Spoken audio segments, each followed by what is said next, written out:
man. Think we coming in caliente. You tuned in, boss? Tuned in, about to be. Okay, I'm trying to set mine up too. I don't know how we sounding out there. Give us some feedback. This is an emergency podcast discussion, man. Like stuff just really been, on our hearts. Let us know if you hear us out there, y'all. This is the Untitled Podcast, the breaking news segment. Yeah. What it do? Y'all tap in. We giving everybody time to tap in because this finna be one of those ones. Introduce yourself, brother. They know who I am, man. Boss Bam, a.k.a. Maserati Move. How y'all doing? How y'all doing? How y'all doing? Let us know if y'all can hear us. Yeah. My delay is... Hold on. I had to set this up real quick. I just want to make sure we're coming in good. Yeah.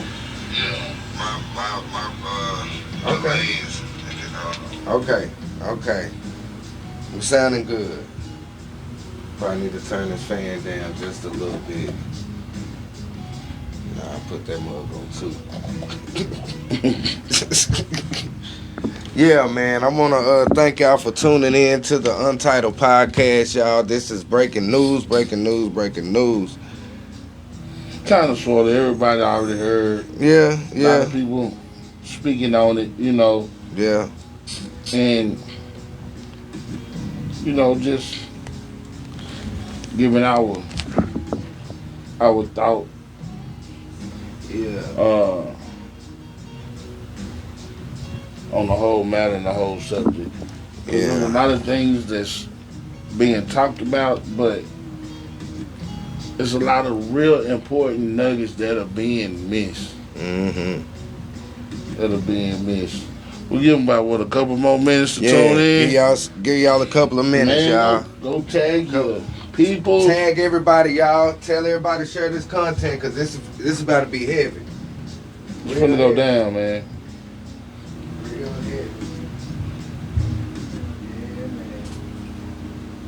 Come on in, y'all. Come on in. Chime in, y'all. Chime in. We giving y'all time. But besides that, while we wait for them, how was your day today, pimp? Man, my day was pretty good. A work day, man. Top flight security. Top flight security. Yeah, man. Tell a friend, tap in, y'all. Tap in. Man, tap in. Got to be heavy. Real heavy. You is not gonna want to miss this one. Tap in.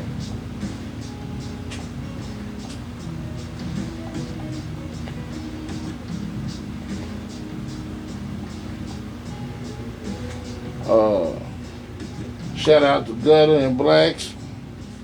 Black and later. Black and later. Gutter.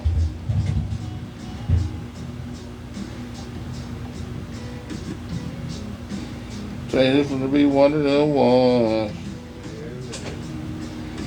I'm not only just playing on my phone, I'm getting stuff together.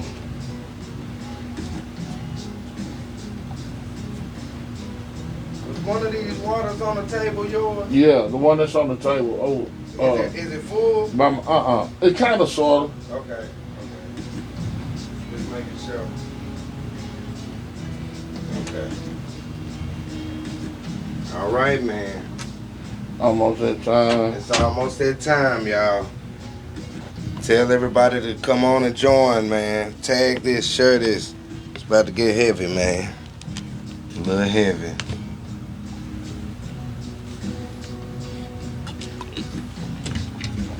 Yeah, man.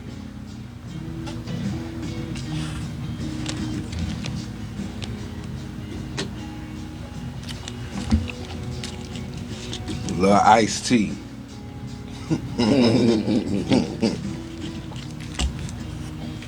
Okay. let's get to the matter at hand. This your boy Psyk-O.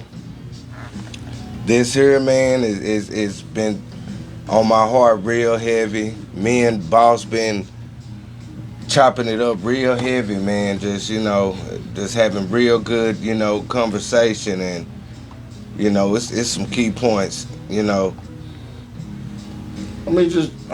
good conversation is good, especially when you get a chance to discuss us as a people. Yeah, yeah. And stuff like that, and how far off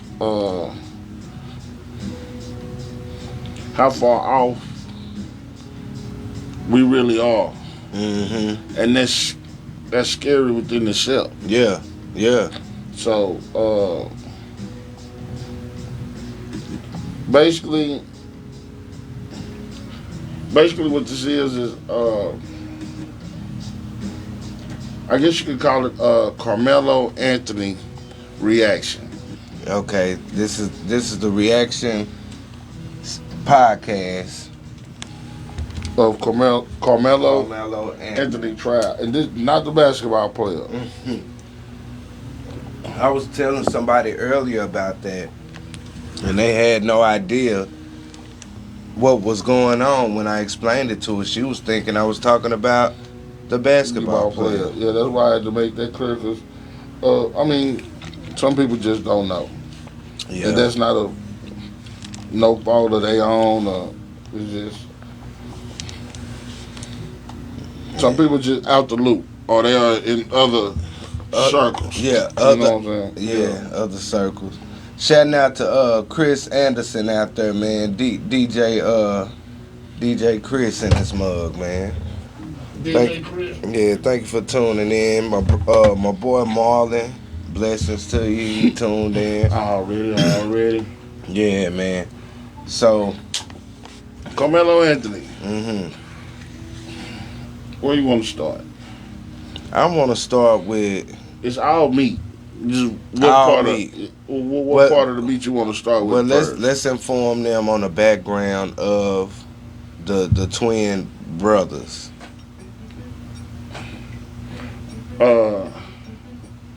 I guess I could just sum it up in one word. Bullies. Bullies. The one that got unalived had a fight with his pops and torn his ligaments. You know what I mean? Allegedly. Allegedly. Allegedly. And this is for entertainment purposes only. Please don't block this. Please don't block this. The truth is, he's been railroaded. Yeah. Yeah. He's been railroaded. He not only has he been railroaded by the system, but he has also been let down by us. I don't know what type of defense team that he had that they went in there with, but to walk out with 35 years sound like a piss poor job. Yeah. Yeah. To have this go to jury trial and even in Frisco in this day and time. Remind you, this is 2026. I reside in Dallas, Texas, and have all my life. I have watched this city grow and change. Yeah. Yeah. Before there was a Frisco or any of these places that we knew of, like, we have seen these things come into fruition. Yeah. Thank you. And see, to be quite honest, man, the underlying surface of all this is everything that's going on right now. It's nothing but the Bible fulfilling itself, man. People can, say what they want, feel how they want, but it's a lot of stuff that's just really mathing with what's going on right now. And this story being one of those stories that'll get a radical reaction, which I feel that they won't. You know what I'm saying? Like people want to act out of emotion. You know what I'm saying? I don't know, even if it's, I don't even know if it's emotion. I damn sure don't know if it's biblical. But what I do know is that at some point in time it has to stop. It has to stop. We have to get. You can't believe in a system that wasn't made for you. Yeah. That didn't have you in mind. Yeah. You know, that's like, if, think about it like this. When I say that you can't believe in a system that didn't have you in mind, suppose you and a lady are together. Yeah. Y'all move into a 1-bedroom apartment, condo, or whatever the house may be, but the space is designed for who? You and her. Yeah. It wasn't designed for a baby or a third person. Yeah. That was never in the whatchamacallit, and they are operating still under those constructs. You understand what I'm saying? Yeah. So even if y'all start to decide to have kids or whatever in this 1-bedroom or 2-bedroom, whatever it is that was designed for 1 and 2 persons, and you never make adjustments for anything or anybody else, guess what happens? They get fucked over. The system wasn't designed for us, and we are still constantly getting screwed over and accepting it. Yeah. Yeah. Or we get upset about the wrong things. You know what I'm upset about this trial is that, one, it happens right here in Dallas, Texas, Frisco, Texas, if you want to be Precise. Yeah. But to me, that's still Dallas. Yeah.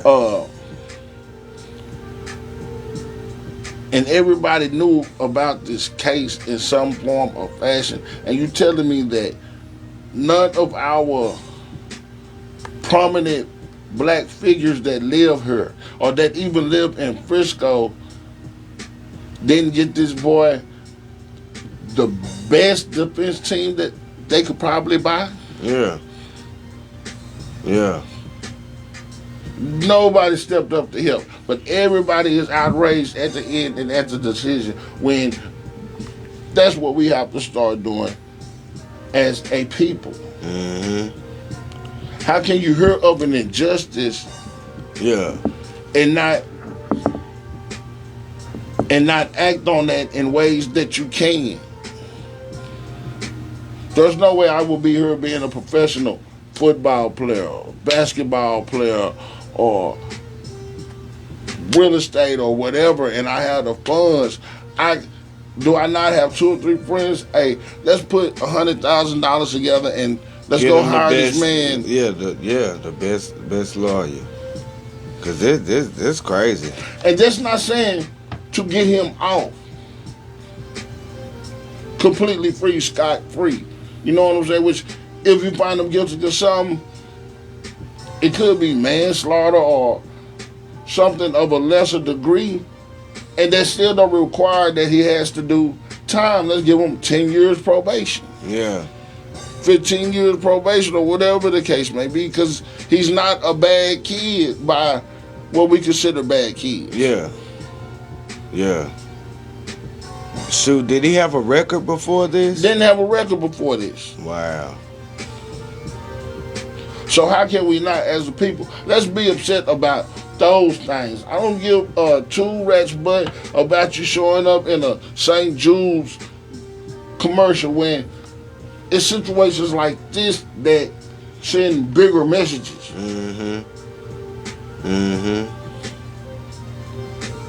Yeah. Oh, well, we can't do this because they gonna come together and.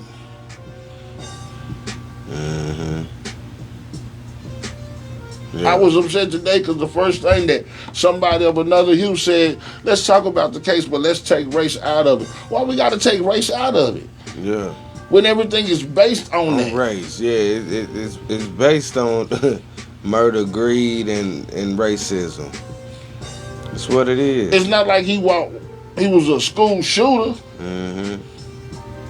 It's not like,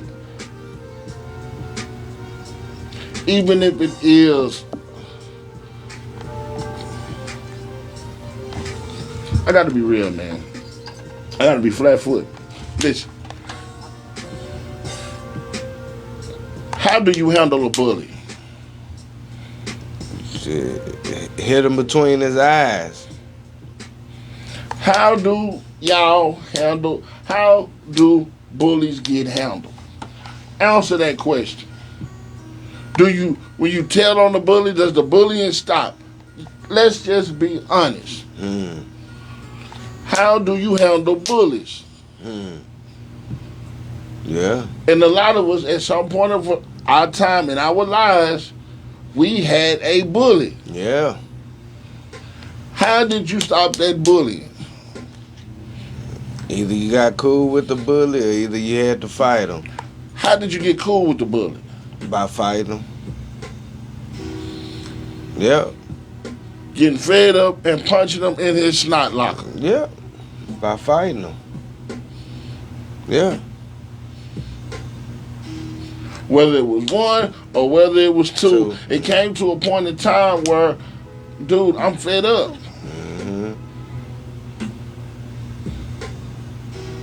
So how many times did he, I would like to know, was the bullying ever reported?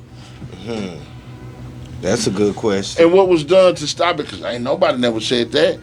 They make it seem like it's just like a one-time thing and he just snapped. Yeah. But I want to say that was his first not confrontation, but first time meeting them boys, I guess. Can't be. We need the backstory. You know the backstory about what you don't know. When have the backstory that you do know is Karmelo Anthony what we would consider a bad kid? No. If he was, that would have been the first thing we heard. 15 trips to the principal office, slapped this person, knocked this, suspended X amount of times. Have you heard any of that? Nope. Last I heard, he had a GPA of like 3.7. So he's in his books. Yeah. If you want to call him a nerd or whatever the case, he's not of that. He's not of that cloth. Yeah. How else do we know he's not? His parents have provided enough cushion or no telling what they done went through to get him in Frisco. Yeah. I felt like that about my mother taking me to Duncanville. Yeah. In 91. Which was a predominantly white school. Yeah, it was. And those who went to Duncanville or came to Duncanville 91, 92, I don't know about Reed because I didn't go to Reed, but I did go to Bird. Y'all remember the shit that they used to write on the wall? Yeah, man. Nuke the niggas and all shit like that. All that skinhead type stuff, yeah. That's how they used to do it, man. I knew that censor was gonna cut it on. So, how did we handle that? We bust them in their motherfucking mouth. I ain't lying, fam. Yeah. I was so glad when I see other niggas come to Duncanville. Because at first I felt like I was by myself. Yeah, yeah. But when I got to Bird, I started seeing other people like me, not the ones that was there that we had the same color, but they always been there. Yeah, yeah. I'm talking about the ones that's coming from Oak Cliff, West Dallas, and places like that, because they mama done got some. That's when it used to be a thing called a middle class. Yeah, yeah. Yeah. Which they have successfully getting rid of. Yeah. But it used to be a thing called a middle class. Yeah. I ain't down here in the projects, but I ain't rich either. Yeah. But I'm good enough to put my kid in a better school situation, school yeah. or environment, not knowing that shit was fucking a lot of us up mentally. Coming from an all-black school, and that's all you've been around, that's all you know, going to an all-white school. And you don't think these kids, and even these teachers, Miss Rutabaga, was saying shit like nigga? If y'all went to Duncanville in 90, 91, 92, tell me I'm lying. Yeah, man. Ropers, goth, and then the ropers ain't even like the Klan ones. They got a whole nother set of white boys with the Klan shit. Damn. Yeah, man. So don't nobody act like that off of a one-time experience that I know of. Yeah. So basically you saying you feel that this been ongoing and this came to a head. Yes. So let's find that out. How many times did he report he was being bullied? Or how many times did people see him being bullied and tell him, hey man, let that go. Leave him alone, man. He don't miss nobody.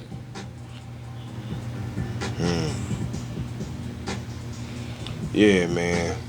I just see justice ain't for just us. It ain't. That's what I see. And it never has been, because we are, this is so crazy. We are in our land living by other people's rules. Yeah. That's basically somebody coming in your house saying, this is how your house finna be ran. And we, okay. Yep. We been here. That's the thing. We been here. We been here. From the beginning of time, we've been here. And this is why I was saying that the Bible is fulfilling itself, because who are the most oppressed?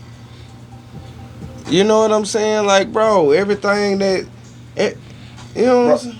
Bro. But the Bible was written with those things in mind. How many people, I really don't even want to go into this subject, but I'm gonna just answer this question honestly. How many people have died brutally, murdered under the guise of Christian? What are you saying? I'm saying, how many wars have there been telling people either you become a Christian or you die? I believe this is the one.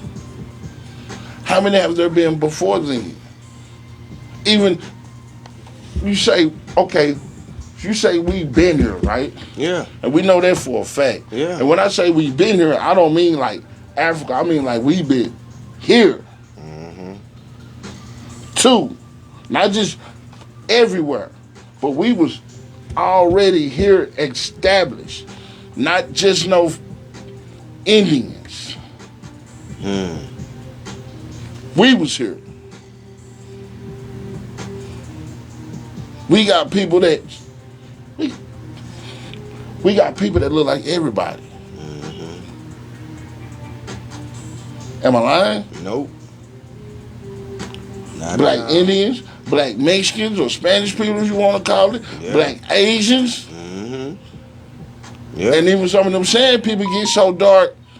Yep. Yep. But we been here. And before that, how many people, slaves or our original people died because, hey, you can't speak that language. Yeah. Hey, whatever you worshiping or doing, you can't do that. You have to be a Christian. This is what the good book says. Yeah. So prior to that, what was it before that? It was something. Yeah. We had a connection with something greater than ourselves, and it wasn't in the book. Yeah.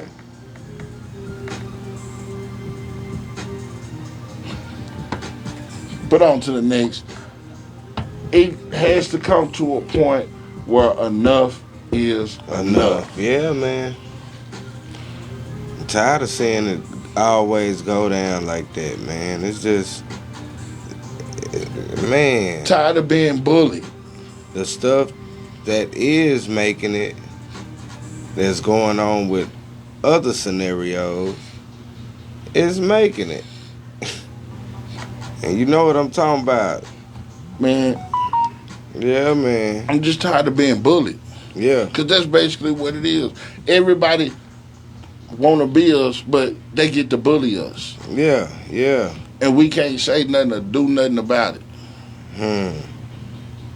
Oh, man, we got the profane prophet about to make an appearance up in here, man. Already. Yeah, man. Yeah. But yeah, we,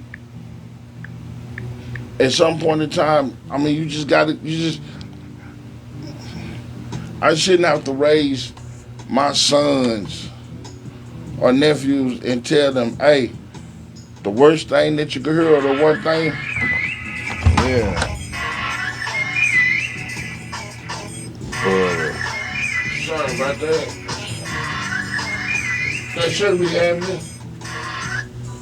But you know when you're about to say something real or something deep, something happens. Yeah. All the time. I shouldn't have to tell my sons or my nephews, hey, the one thing that you don't never want to hear as a black man,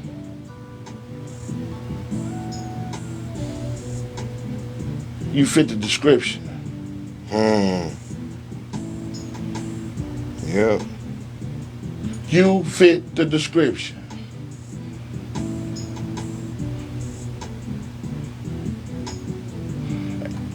And if you say, shit, I don't fit the description, what's next? Oh, you resisting. Yep. You know how they do it. Oh, man. Okay. Well, then, go ahead. Yeah. Don't keep it going. The next thing is, you fit the description.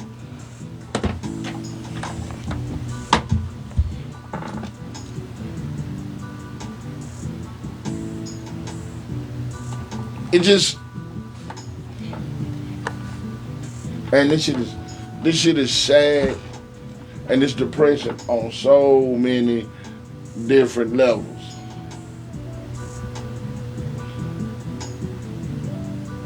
And it just got to come to the point where we waiting on God, but God may be waiting on us. For all you Bible thumpers out there. Ain't nothing happening because we ain't doing nothing. We too scared. We too busy trying to be like those. Cause they done set the standard on everything.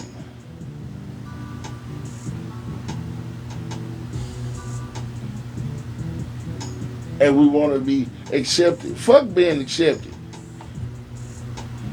You feel like that whenever you in your hood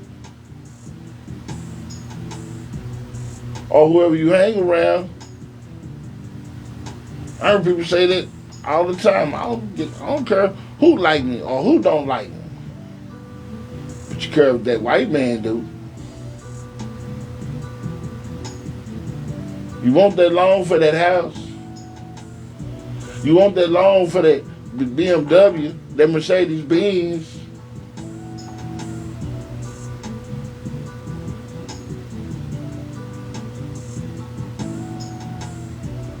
And you still a nigga.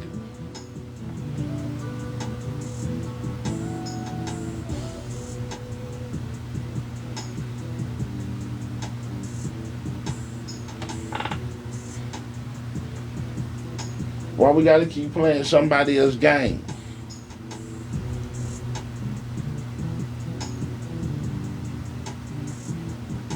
Why we gotta keep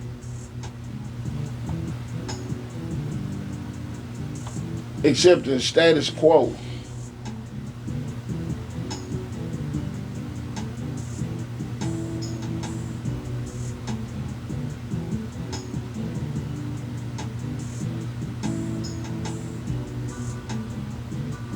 We should break the fuck off and go somewhere where it's just fucking us.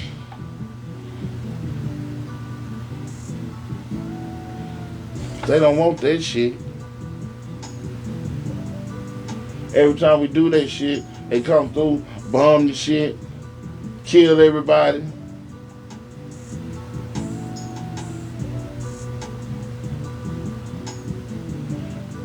That's the most craziest shit to me. How do you hate somebody so much, but you need somebody so much?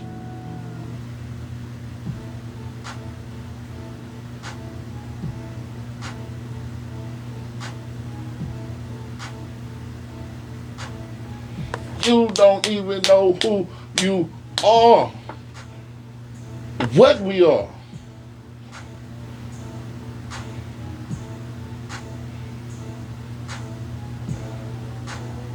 Just really take the time and go look up, go Google. It's right there in your fingertips. You're in your phone all day looking at silly shit.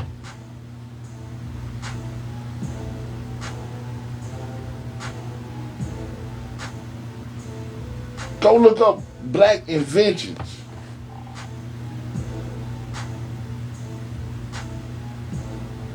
Or African American inventions and see what we have contributed to this.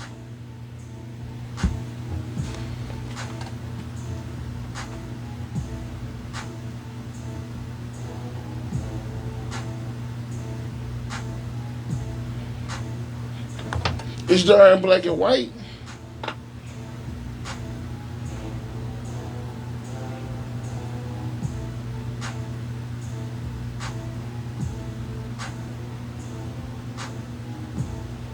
Why are we treated so unfairly?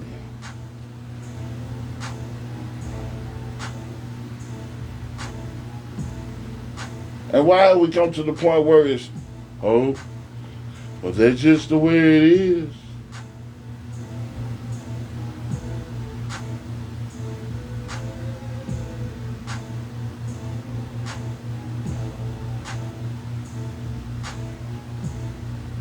Why is it so hard for us to love one another?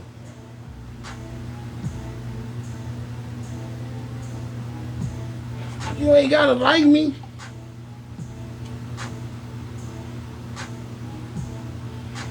But if you love me for the fact just because you see yourself in me when you look at me,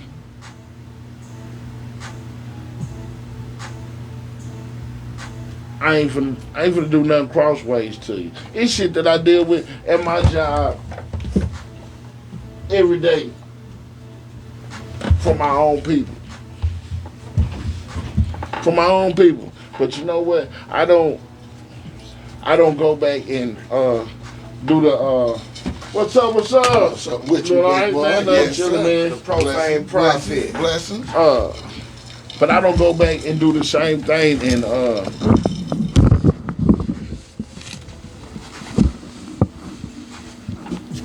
return that same energy. Yeah. Because I really don't know what you're going through or why you need this job or why you feel the need to talk and speak on me that the way that you do. But you can do that. Because I'm going to be good regardless. I'm not finna do that about you. Now, if ask something specific and it ain't got nothing to do with me, yeah, that's him. Yeah, that's her. You good? You gotta say you good.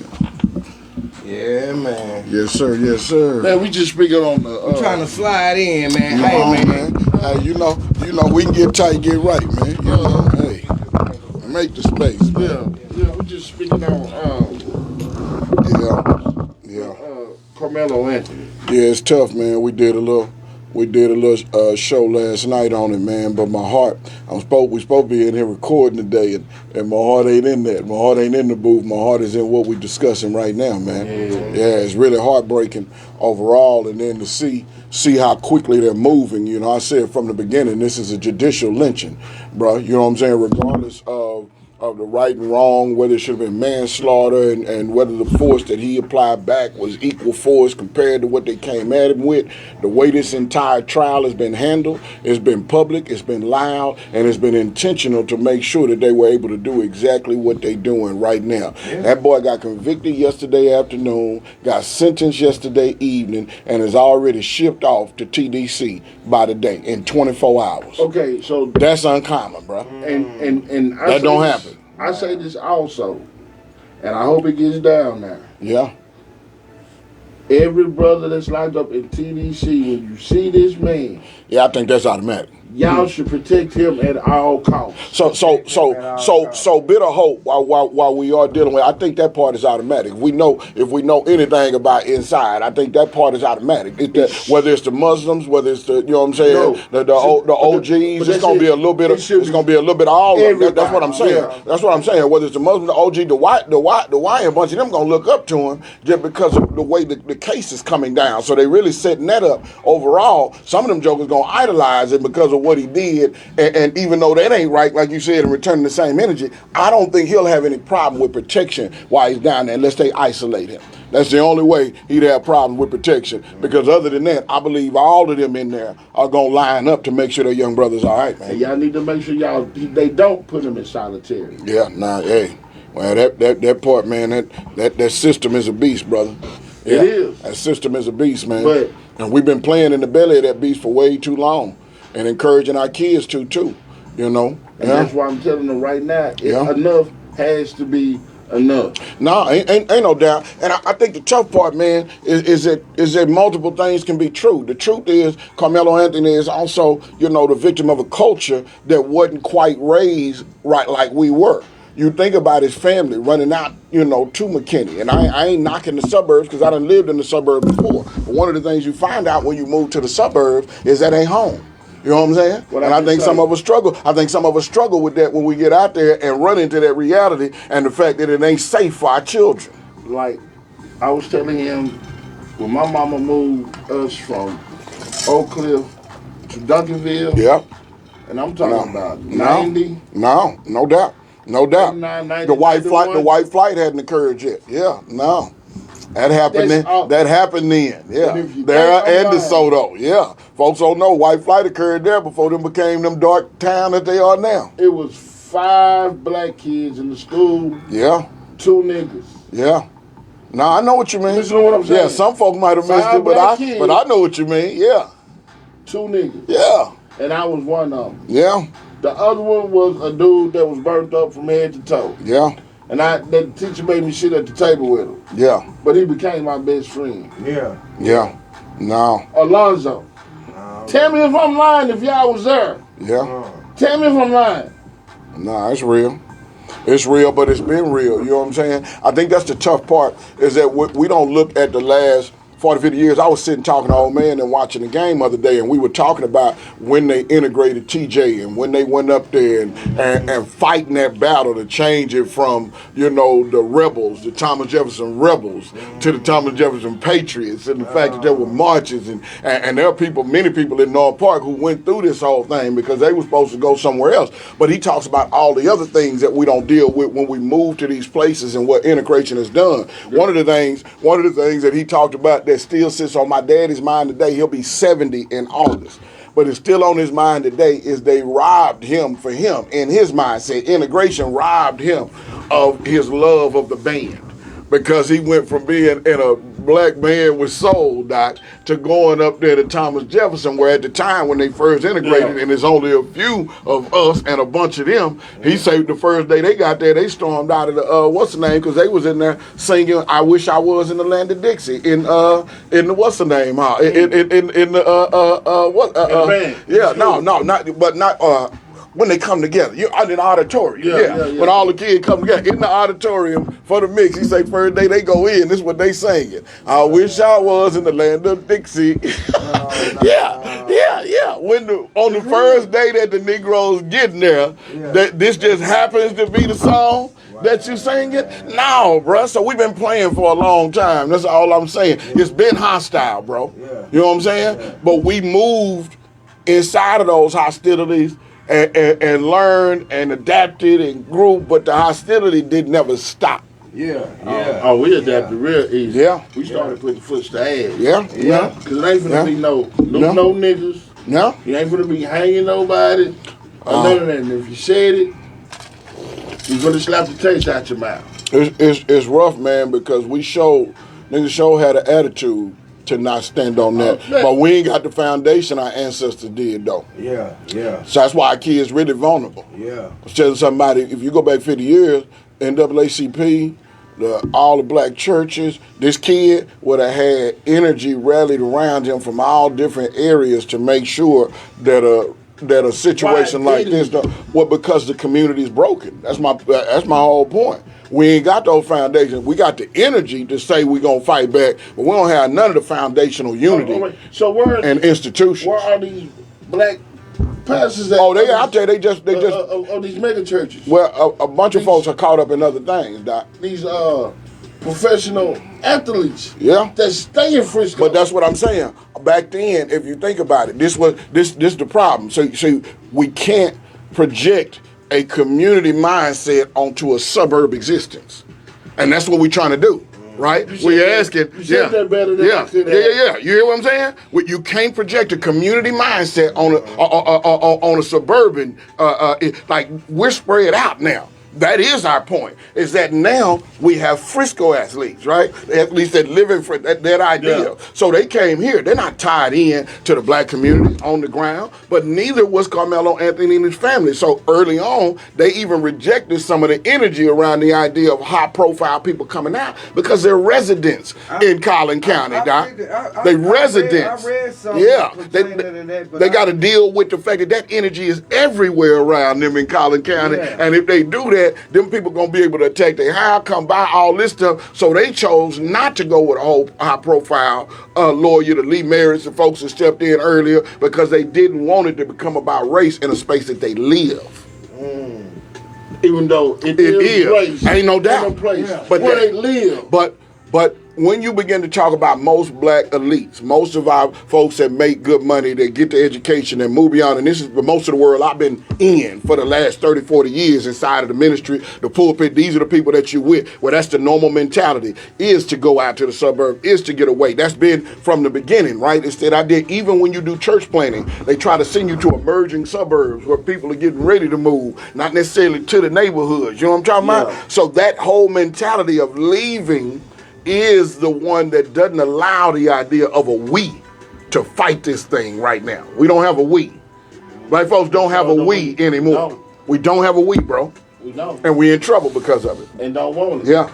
No. That's the sad part. Yeah. Nah, it's tough.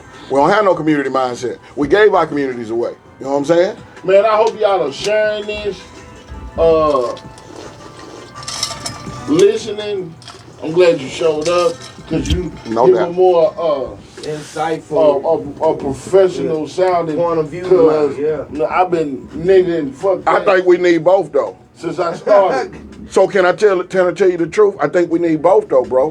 One of my favorite movies is Ali, and Will Smith played that thing in that movie, man. You know what I'm talking about? But he played Ali, and one of my favorite parts he talked about. He say, I gotta bring niggas, clean cut Muslims, Jewish businessmen, politicians, all together to make the things work that I'm trying to make work. You see what I'm saying? This is what he was saying. So he say, yeah, I got some gangsters over here. I got the Muslims, and at the time he was having a problem with them. So he was saying they doing what they doing, all that. But to really pull off what I want to pull off for my people and to elevate what I'm trying to do, I got to be able to work with all of them. I think one of the weaknesses of today's church politics, all that stuff, is that they have no connection to the hood. They have none, and so because of that, they don't really understand the mindsets and the words that we speak in Doc fundamentally. So we become the enemy. And I realized I was with them, but I was telling them I'm not y'all. I'm actually them. Yeah. And that spirit you projected, that means you projected it on me just as much as you projected it on them. Mm-hmm. Yeah. That's a powerful movie. Yeah. My movie of choice right now is how I feel we need to be. Yeah. It's A Time to Kill. Nah, it's rough, Doc. It's rough. Hold up. No, and I'm not saying let's go murder. I get what you're saying. Watch that movie. I get what you're saying. When they did what they did to his dog, there's a reason why it's an all-time was made up. Yeah. That if I got to go to prison for the rest of my life, this shit is going to stop. Well, you've been stepping on me too long. I'm not getting stepped on no more. No more. Yeah. Nah. And my baby girl is enough to make me do whatever I need to do. For and whatever that's how reason. we need to be for ours. So if you felt like that about not wanting to be raising all their attention, your main concern should have been, I need the best for my son, because if I don't, they gonna hang him. Well, but see, that's not the mindset of the black elite, the ones that separate and go to service. Their mindset is not that they're gonna hang us. Their mindset is that they believe that they have integrated and assimilated but what I'm saying, that's how until those moments happen that tell you it ain't real. But that's how they feel. Yeah. Like, no. I don't want the best because I love where I live. Well, they don't see that as the best. That's what I'm saying. So many people don't understand, like even in the city of Dallas, right? When Dr. King came through, and civil rights was originally spreading, there were many ministers in Dallas that asked him to not come through because they didn't want him to disrupt the relationship with the white people. Now, mind you, Dr. King don't know that 10 years earlier in the 50s, they were literally bombing Negroes here in Dallas. They were setting off bombs to keep integration from occurring as Negroes begin to move into what is now South Dallas. This is over in South Dallas. All this is chronicle, right? After Negroes begin to move over there, they start bombing niggas. So 10 years later, when Dr. King come by, and now he reveled and pushed in the civil rights movement, and they done seen him marching down there and all them other places, they was like, no, we don't need that energy, because the last time Negro pushed up back here, bombs went off. Houses got torn up. We've struggled in the Dallas area to have a consistent resistance against racial oppression. We've dealt with it, and in the name of business and money, they decided during that time, they called it the accommodation. It's a book written by a former journalist for the Dallas Morning News that tells about those bombings and all that stuff that happened in South Dallas. But in the name of business, and I want us to pay attention because that's where we at now, with all this business and commerce coming to Dallas. They stopped the bombing because it made national attention and because it was going to end up having a negative impact in the way the people viewed Dallas while they were emerging as a business hub back then, Doc. So even then, the decision to stop bombing us was not based on some type of morality or the idea that they actually realized that our human existence was valuable. Must be the money. The money made them stop. Yeah, man. Like that's Dallas. I always do. That's Dallas, bro. Just like the boycott. Yeah. The bus boycott. Yeah. It wasn't for no other reason besides, yeah, hey, we ain't making no money because ain't nobody riding these They done hit us in the pocket. And that's what the lack of unity won't allow us to do today. We can't hit them in the pocket well, consistently. The other part, we are hyper consumers now. Yeah. So part of them remaking us in their image, which is what they did. We supposed to be made in God's image, right? But they done remade us as we continue to respond to them in their image, bro. That's what I just said. We look a lot like them. We set our goals and our aspirations to something that ain't even ours. Yeah. No, yeah. So we made it, and part of that is that part of our position in this place has always been to generate capital. Finance. Yeah, we're consumers. So they turned us into consumer species. Yeah, consumer stuff. Because if you don't have the unity to create in your own community, to develop your own kids, to build your own community, which our ancestors did. They owned the land. They put that stuff. They fought up from out of slavery and did all that. These neighborhoods we losing now, they built them with their bare hands because they was the construction crew in the 40s and the 50s. They was these people, right, before they pushed us out of those. And today, we don't have any of those building trades, so we can't build back our own communities. We have zero foundational knowledge of what our ancestors did. We can't grow our own food, Doc. Yeah. All we can do is go.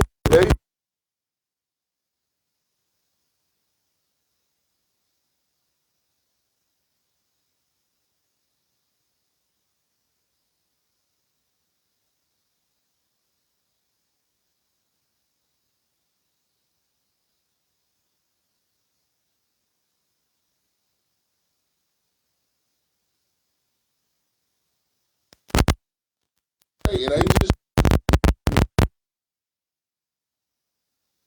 It's the uncalculated move, right? And this is what I be telling the people in the suburbs. The very thing you ran from chased you down through hip hop. Think about that. Every last one of the Negroes that ran to the suburbs, the very thing you were running from, it chased you down through your kids through hip hop. Yep. So I remember back in 05 when me and my wife first got married, I ended up going to work at my first church in Arlington. And here it is. This is the example of one of those. Now the pastor started the church. He came from Arkansas. So he was a country boy. But many of the people were moving out there. So he found that spot, like I told you, tell you to go to emerging spots and blew up the church, right? But the majority of the church are the individuals that were leaving neighborhoods going to the suburbs, right? Yeah. But in that situation, I get there in 05, 06. I'm a young youth pastor just getting started. And the first thing I come into as a nigga actually from the hood, right? I come over there into Ag Town fights.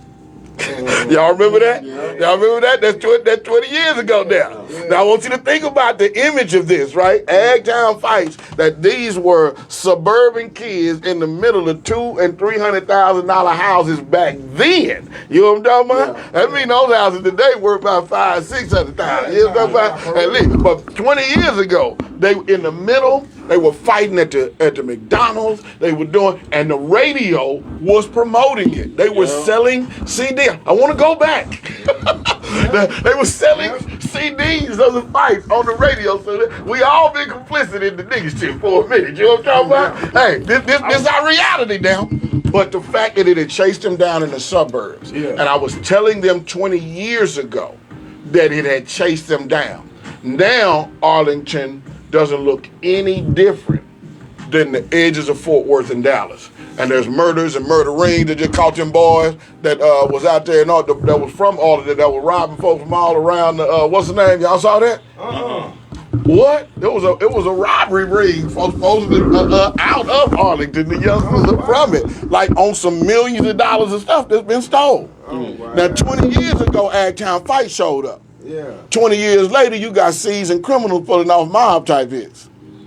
You can't run from this, Doc.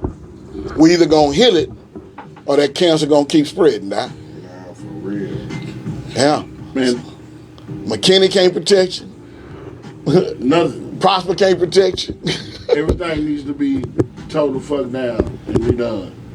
Yeah. So we need to find out who the fuck we are. They ain't never gonna do that, Doc. We need to. No, I said we need to. Oh, I agree.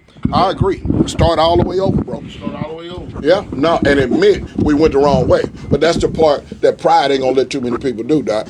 to say, hey, we've been going this way for a while, and it's not just that the kids are messed up, but hey, education ain't got better, housing ain't got better, you know what I'm saying? Our marriages ain't got better, our mental health ain't got better, our kids are getting diabetes, hypertension, mental health issues at earlier ages. We are infected, Doc.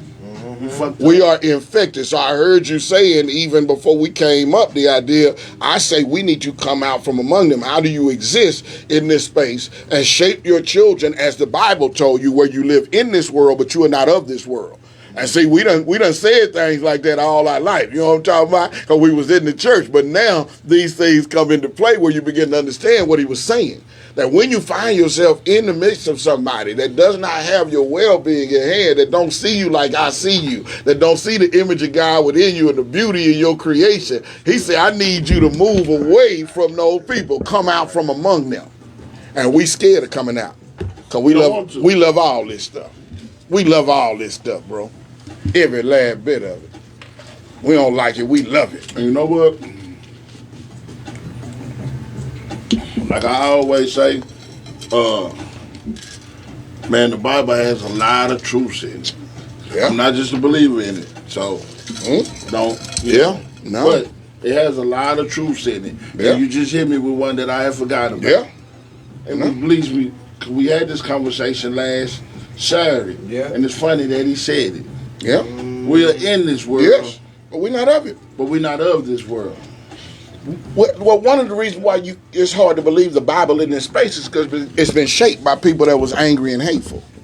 Facts. So there's a difference when the whole lens that you've been seeing through has come from this idea that an individual is not teaching you the affirmation of the image of God within you, your gifts, your talents, your abilities, the uniqueness of your creation, the beauty of what God did when he shaped you so that now you can walk in the fullness of power that he has designed you to walk in. And all these stories are examples so you can see how not to mess up like they messed up, but how I was faithful even when they did mess up to keep coming back and getting them. We don't teach the Bible through that standpoint as a journey of faith of wounded image bearers that still got power in them. No, instead, they say, we came to save you savages. We came to save you niggas and get you out of bushes. And you can't save nobody till you get them lost. Yeah, well, and the whole concept was antichrist. Facts. The whole concept of the way they saw redeeming people. Because you, as another flawed image bearer, cannot say that another image bearer is beneath a certain standard. We all come to the cross equally broken, shameful, and full of shit. You hear me? Yeah. And until we can all tell that truth is why we even struggle with one another, right? Because we still want to set up hierarchies just like they do. Yeah. We really got some stuff to check, man. Nah, for real. Yeah. We got to put a lot of pride and a lot of BS to the side because, man, it's real. No, it's real bro. Right now, man. I'm powerful because I know I'm weak, man. It's real, man. I want to shout out. Getting power from. I want to shout out y'all. If y'all tuning in, this is the Untitled Podcast. Untitled Podcast. One. Shout out to K Gray out there, man. EC, Lil Young. What up with it, K Gray? EC. Shout out to North Park, Texas. North Park, Ella Thicket, man. You understand me, man? Hey, tell them about the event. You boys know what it is, man. But we doing it again this Saturday, June 13th, man, from 10 a.m. to 6 p.m. Y'all know what it's like. Bring them kids out early. Come out before that sun get out. Come out early so you don't be late getting your plate as well. You know we're going to have a free barbecue. They're going to be frying the fish over there like Jonathan always do. We're going to have some other stuff on the side. It's going to be plenty of fun and entertainment for everybody, y'all. And this year we dedicating the marker to the Hilliard Golf Course, y'all. And this was the first black municipal golf course in America. We already did the markers. Yeah, think about that. First black municipal golf course in America came out of our hood, and most of us don't know nothing about it. Those are that's what it looked like to be erased. You know what I'm saying? Displacement lead to erasure, Doc, and we don't even know those things we ought to be fighting for and standing on. So come out, find out, be a part of it, get your free food, and we're going to put a couple songs down, you understand me, and get spit a little ism while we out there that day. So come catch a groove and enjoy yourself Saturday, man. 10 to 6. Yes, sir. 10 to 6. Yes, sir. But we gonna be getting off early from like 10 to 1. Yeah. Yeah, all our stuff gonna be early. Yeah. Before that sun come up. Yeah, man. That shit. We just need to redo everything, man. Yeah. Break it down. Yeah. Break it all the way down and build it all the way up, man. Yeah. And I know it's hard. I'm in the process of doing it myself. I know. On myself. Yeah. But that's where it starts. When Same you start thing. looking at that man in the mirror, look at yourself and say, how can I become better? But you know, one of the things I've noticed, bro, is that all of us get skint up and eventually end up having to look at ourselves, right? What I've seen, though, is that once we do, because we got skint up like that the first time, that our primary position and disposition is, man, I'm just staying out the way. But the truth is, bro, is in this situation, we need to heal and get in the way. We need to take that time individually to do that work and hold yourself accountable, because you can't hold nobody else accountable until you do. You know what I'm talking about? You have to learn why you went through what you went through. Yeah, but we need communities of people that are holding themselves accountable so they can walk through it together as well. One of the other struggles is we often isolate when we go through something like that. You know what I'm saying? Sometimes you have to. Right? No. We have to now because of how toxic our community is. Yeah. We don't have to because that's the way God designed us. It always comes in 2 parts. Yeah, we wasn't designed that way, though. That's just how toxic we ended up at. This is how I found out. Yeah. It comes in 2 parts. Yeah. One, you're going to get told. Yeah. And once you get told, you have a choice to make. Yeah. But you have to start that journey on that road by yourself. Oh, yeah, there ain't no doubt about that. Because you can't be distracted by what somebody else is saying. No doubt about it. I agree 100%. You get your direction. I agree 100%. Yeah, there's a space for isolation, Yeah, but it is for preparation, and some people get lost in the isolation. That's all I'm saying. So I get exactly what you're saying, and I agree with it wholeheartedly, because I've gone through that rhythm maybe 3 or 4 times in my life, and I was talking to my mom about a rhythm lately. Like, that is the normal. I do have to separate. I got to get all the way out there and fall where it's just me and God.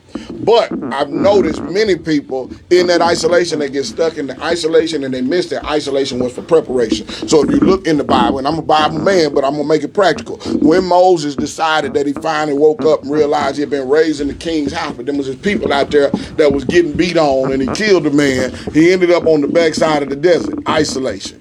God got him apart. Then he got him out there, and after he isolated him first, he put him with somebody that could train him, preparation. And then he went back out to isolation and preparation, and he was back, and he was able to go and execute, and he told him, let my people go. And so what I'm saying? That is the pattern. Yeah, we just missing that preparation side. Or we don't want to deal with it. And the training. Or we don't want to deal with it. Right, no doubt. Sometimes he may be like, go. Yeah. We'll be like, yeah. Shit, I want to ride with my dog. No doubt. I'm going to give you another one, though, that we struggle with just because of the way the family broke down.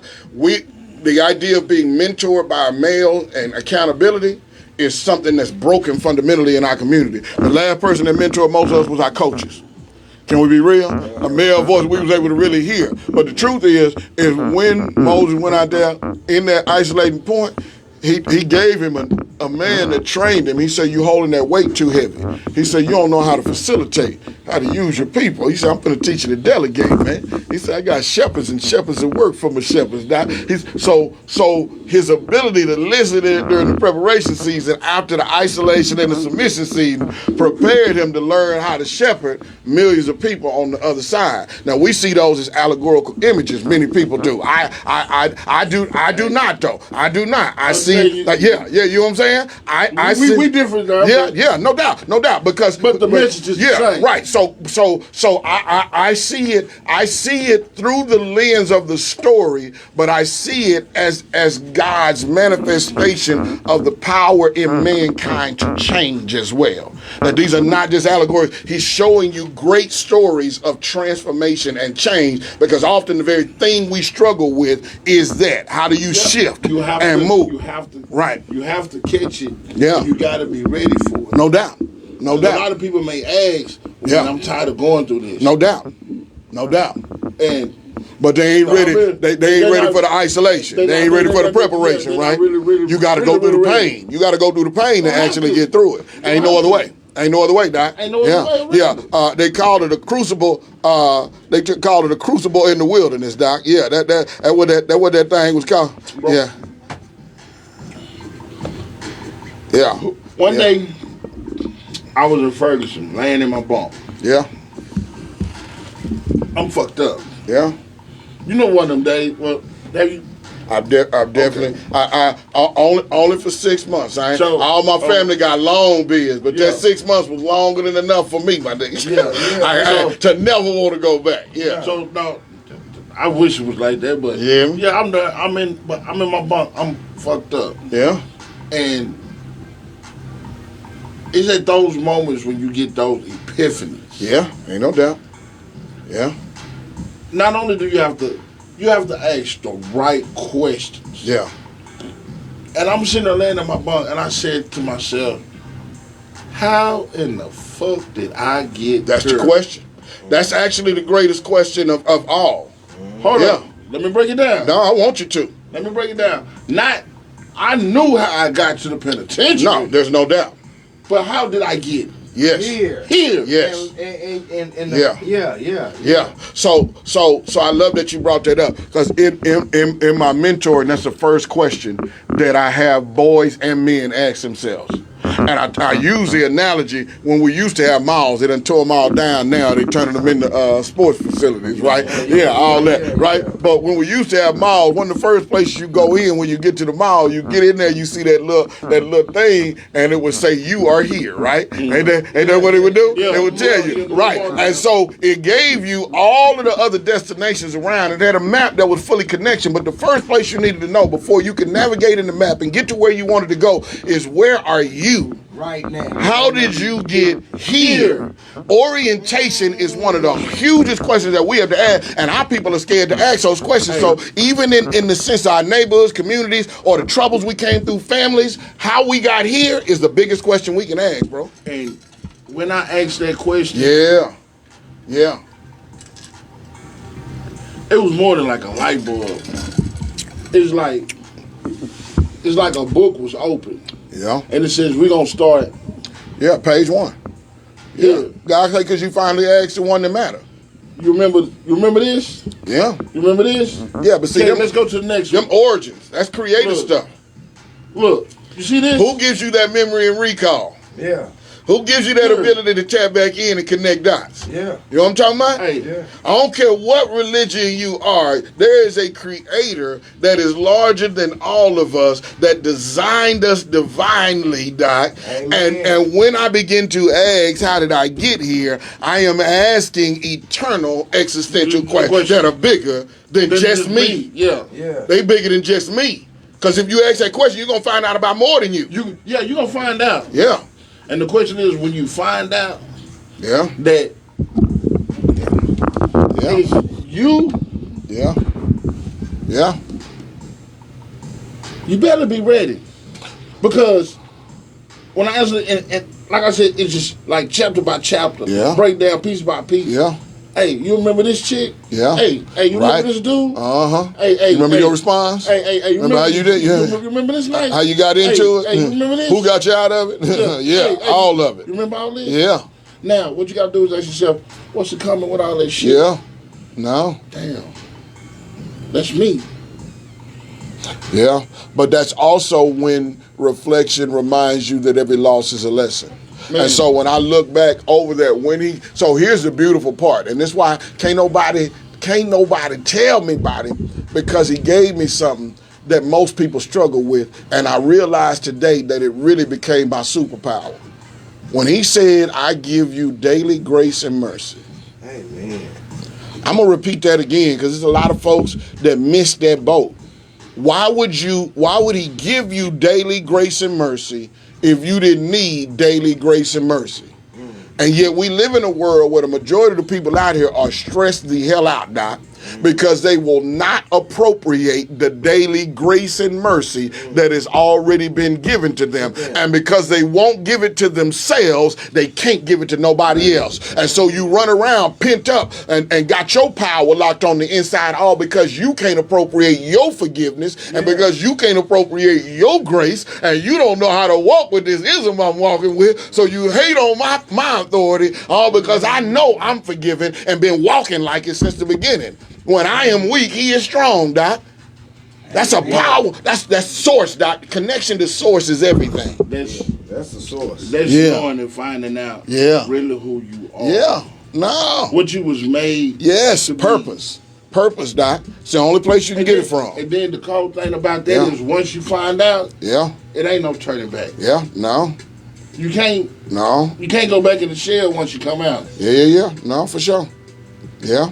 No, it's real. You can't unsee what you see. You can't unsee what you see. Yeah, can't unring that bell. Like Dick Gregory say, once you put the magic glasses on. Yeah, you know how that nerd Dick on that one. Yeah. Once you put the magic glasses on, you can't take them off. Yeah, no, it's real, and I think that's the tough part, because it buries most people, right? Because since there's no outlet and we don't feel powerful enough and we're no longer connected enough, where now we bring those energies together and the energies multiply, right? Because he said one can put 1,000 to fight, but two can put 10,000 to fight, and we don't know. What he's saying is, I've made you so powerful that two of y'all that come together have enough combustible energy to be able to ignite a whole flame and passion. But because unity has been our number one issue since Genesis 3, since we got to pointing fingers and blaming one another, since we went into the blame game, you know what I'm talking about? To the blame game, man. You know what I'm talking about? Hey, we gonna get that too. Hey. What's the blame game in Genesis 3? Yeah.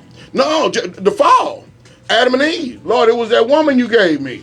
Lord, it was the serpent. She pointed at the serpent. He pointed at the woman. The next generation, the kids killing each other. Man and woman in that position right now. Families are disheveled at that rate. Right? How did we get here? We still back in Genesis 3. That's because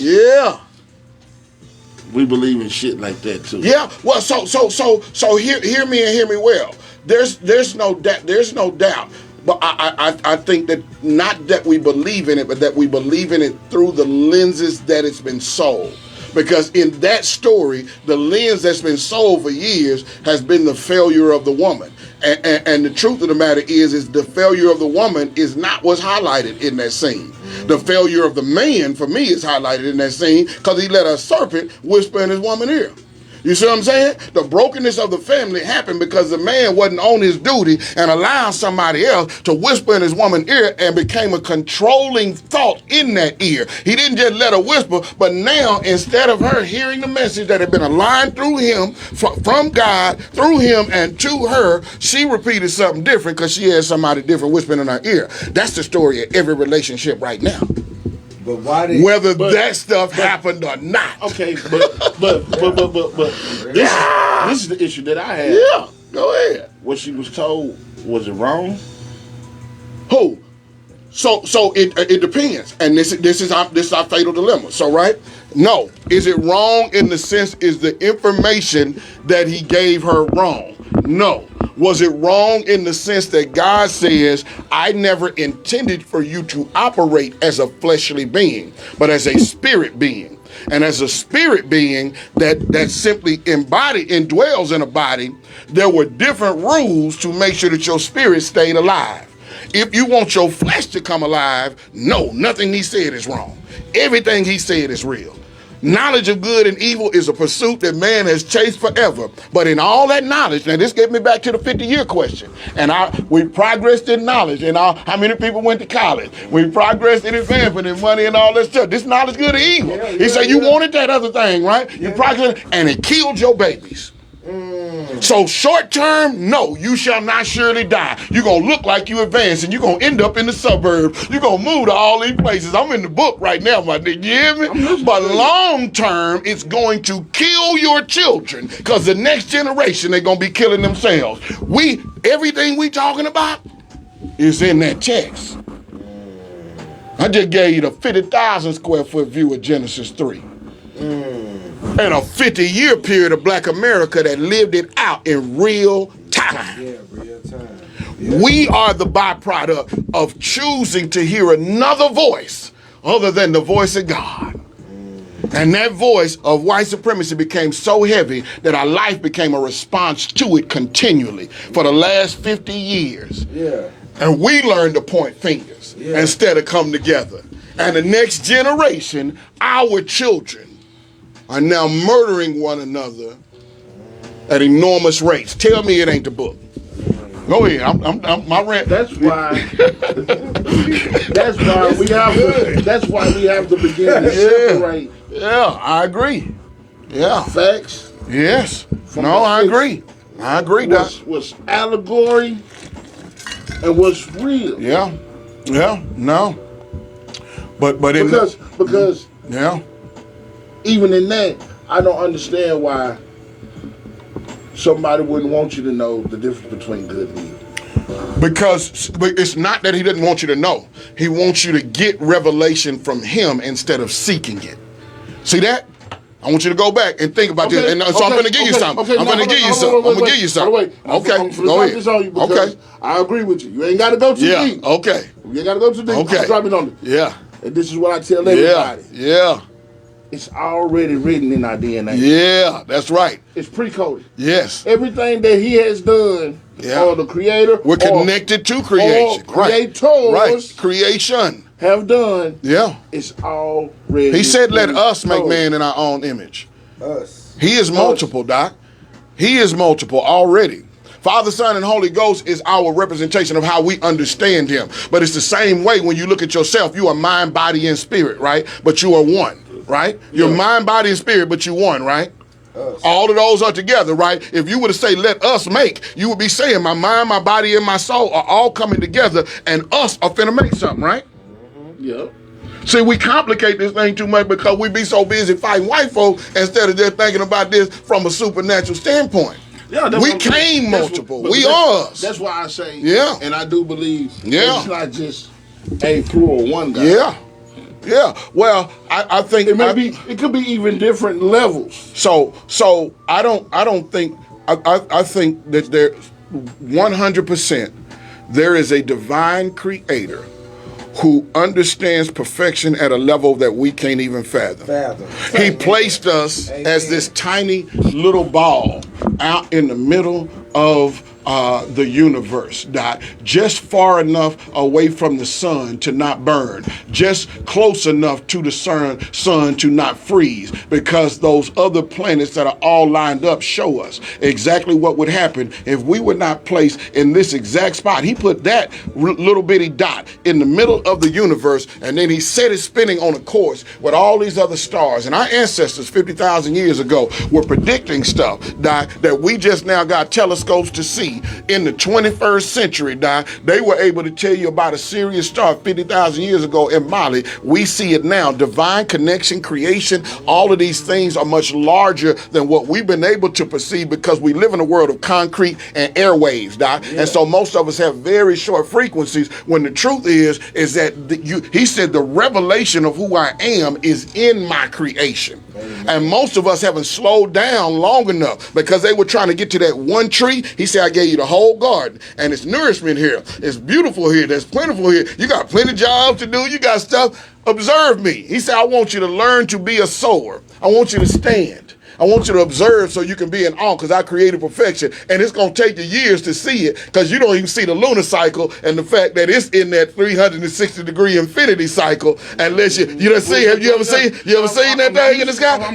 Right. So you don't see that unless you don't watch for the whole year and you observing God. He say, once you done observe long enough, see my cycles. Watch the patterns, see the signs. What is up? Right? He say, if you do that, then you'll be able to look up and understand what it means to grow. But before you put your hands on an individual tree, like you finna touch it, you need to learn of me. And we don't slow down long enough to observe nothing. Stand, observe. As you observe, watch the beauty of it. He said, then I'll trust you to engage and replicate the process because that's what I made you. I made you to be a steward, and I made you to make it double up. He said, I made you to make it multiply. Yeah. That's literally what he said. Yeah. He said, I made you to make it double up. Our attention span shot at Shout it at, yeah. Shout at a month. So how the hell we gonna observe God in the cycle for seasons and all this? You understand me? Yeah. That's how they made the world design the world. So we steady running, we steady running, chasing the bag and missing everything else. We need to be chasing God, bro. Yeah. Peace in your soul, and you wouldn't have to chase the bag. He'll give you ingenuity and creativity to do something where you ain't got to chase it. He gonna bring it to you. No, right. And then it's the law of attraction anyway. You know what I'm saying? Like if you understand how the universe works, how the high God works, the most high God works. No doubt. Law of attraction. You shouldn't chase bags. Nope. Bags gonna chase you. Yeah. It's the law of attraction. Ain't no doubt. That's 100%. We gotta watch how we speak. We gotta watch how we talk. Spelling. Spells. Yeah. Speaking spells on yourself. Yeah. We gotta be conscious of what we say. We man. very loose with our lips. A lot of this stuff that's slang. Loose lips and shit. Hey. Look up these words. Believe it. Say these things for Believe a it. Google is here for a reason. Grandma, you say you ain't got nothing to say. Don't say nothing at all. Don't say nothing at all. No. But right now, y'all, all technology is right at your fingertips. Only thing you gotta do is just Google certain words. Google certain words. You'll be surprised. I don't say queen. Hey, queen. I don't say that no more. Yeah. That wasn't ours. That wasn't one of, Queen, if you look up queen, that mean a prostitute. Yeah, that wasn't our word. Our women prostitutes. Shit, hey, queen. Yeah. Hey, man with it down. Look, Bob with it down. Yeah. What is the right term? Yeah. Goddess. Empress. Yeah. Or goddess. Yeah. But I haven't looked up goddess. Yeah. But I'm pretty sure it should be in a positive light because it's not hitting my spirit raggedy. Yeah, nah. When I say certain words, it cringes me because I know it's a double entendre. I know it's a double meaning behind a lot of these words. We have to be cautious of how we speak. Amen, bro. We got to, man. Amen. We got to. And when you learn, if you know better, you do better. Yeah. And also, each one teach one. Teach all your people so they know that, hey, don't say that. Yeah. Like when people on God. No. Yeah. Don't put nothing on God. Yeah. Yeah. No, man, God ain't pleased with that. But like, we put it on everything. We put it on our mama. And all this stuff. Yeah. God ain't pleased with that, man. God ain't pleased with it. But come on, we put it on everything. On my mama. On my hood. We put it on everything, bro. No, man. See, the thing is, it spells. Yeah. Spelling. Finish that out. Cursive. Just be aware, y'all. Entomology. Google it. Entomology is the study of words. Yeah. A lot of these words derive from Latin descents. Yeah. And a lot. I just want y'all to be woke. Watch your tongue. Your tongue is a sword. Quit cussing at everything. Yeah, and here go the tough part, right? So this that knowledge of the tree and evil thing, I'm going to go there again, right? One of the things that we do, we get excited about learning new words, learning new things, learning all of this stuff, even before we actually learn it and understand it. Yeah. When we learn it, we pick it up, right? Most of the time, tough stuff is caught, right? Not necessarily taught. So when we catch it, we start repeating something, and the last person didn't know what it meant, so this one don't either. So I'm going to show you a perfect scenario. We recently had within our children the craze 6, 7, 6, all that, right? For a year, if you was connected to kids in any capacity, they was tripping over some 6, 7. It was on South Park, on all this stuff. But here go the truth. When you talk to most kids, they couldn't tell you what it meant. And you heard like 5 or 6 different things for what it actually meant. And there was stuff going all around the internet for what it actually meant. And so here we have something where our children are all repeating it for a year massively. Social media, all this stuff is on there. It got them. And then at the end of it, we've had babble spoken with no comprehension or understanding, and we think that's okay. We always want to learn something. We chasing the knowledge of good and evil. This is part of our problem. He said, I want you to learn to flow with me. Go with me. You understand me? Listen to me. Lean on me. And you can't do that because he said I speak in a still small voice. So if you got all that loud stuff in your ear, you're never going to be able to hear God. You got to get quiet enough to hear the wind whisper, brother. Exactly, but most of us that goes scared. back to the first part of the conversation. Yeah. You got to be in isolation. Yeah, no. So I'll push back on that only. Again, that's the way we've done it. But some of the most powerful communities that have ever existed, and black folks showing up, we worship these in the 80s and the 90s, and Wu-Tang even named themselves after them. Shaolin temples, right? You think about them, they in disarray today. The man that went to the leader of the temple that went to jail, some other stuff. I was talking to an Asian recently. He say all that stuff in shambles. But we when we looked at that stuff, right, we were so into those things, but the power of many of those kung fu artists didn't come from just personal isolation. It came from silence among 30, 40 in a dojo all at the same time that move silently together, that's with silently together. You see the movements, all you could hear is the wind moving and what they were doing, right? You hear no word, right? One body, one sound. When we get there, the isolation pulls us together, where now we begin to move based on what we learned in isolation together. You hear me? Then we're gonna be just like some of them. We're gonna have some of them dojo and have some of them group spaces to empower, which is how they were able to take back their whole country. They trained in that silence, and they ended up reshaping 100 years of history, where they was conquered 100 years ago too. We need to do something, man.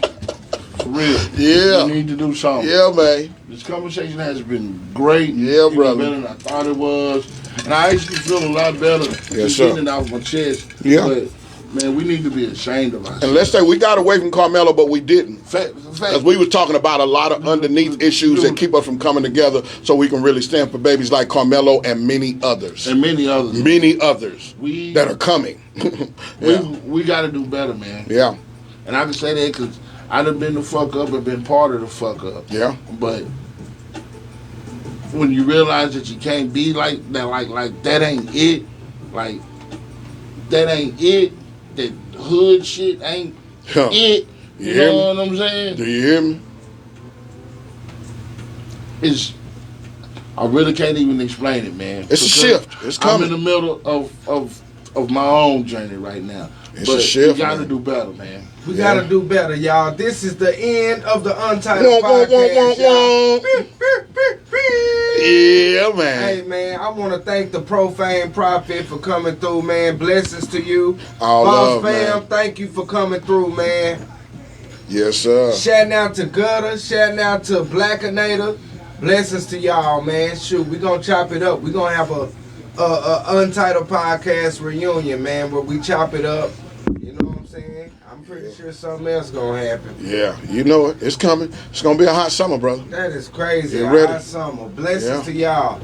Make sure y'all come out Saturday. June 13th. June 13th. June 13th. Yep. Don't miss the concert. Like we on stage at 11:30, fellas, and the food is right after y'all. You cannot miss it. Bring the kids, bring the swimsuits, bring the towels, get them in the splash park, have fun, and turn up for your ancestors, man. Do this for Karmelo. Do this for all the other ones that's on lockdown that can't be here, that wish they could be out there with us. Come celebrate with your people. Saturday, 10 to 6. Man, your boy Psyk-O gonna be performing. Yep. Wow. Hey, and on the ones and twos, setting the tone around this piece, we man. gonna be jamming. You man. hear me? We gonna be jamming up in there. Yeah, man. Blackinator, Gutter. Blessings to y'all, man. Blessings to everybody that's tuned in. Make sure y'all share this content. Let's get it, man. God bless you. Good night. We out, baby. Yeah. The Untitled Podcast.